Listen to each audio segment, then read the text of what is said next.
आज इंद्रजितजी सावंत यांना धमकीचा एक फोन आलेला आहे असं कळतंय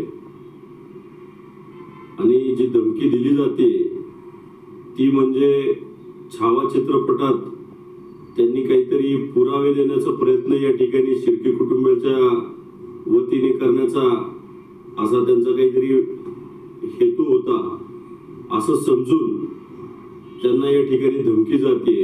आज बरेचसे इतिहासकार हे आम्हाला कॉन्टॅक्ट करतायत आणि सांगतायत की यामध्ये शिर्के कुटुंबियाचा कुठेही दोष नाही आणि असा पुरावा पण देखील नाहीये।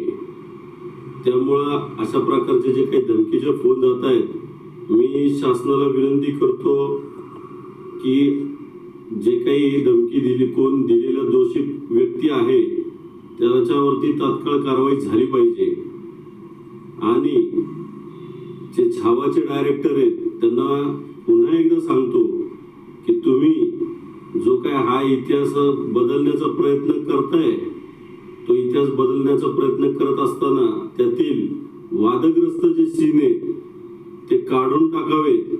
कारण मी मागच्या वेळेस पण सांगितलं की तुम्ही आमची माफी मागा आम्ही मोठ्या मनाने माफ करू परंतु तुम्ही हे काही समजत नाहीत। आता याचे परिणाम हे वेगळ्या पद्धतीने होत चाललेत हे आपण समजून घ्यायचं आणि जे कोणी असे काही राजकारणासाठी किंवा स्वतःची पोळी भाजून घेत असतील किंवा असे धमकी करून हे करत असतील त्यांना आम्ही भीक घालत नाही हे लक्षात ठेवा। पुन्हा एकदा आम्ही सर्व संपूर्ण ताकदीने शिर्के परिवार आणि इंद्रजितजी सावंत यांच्या सोबत कायम राहू हे या निमित्ताने सांगतो।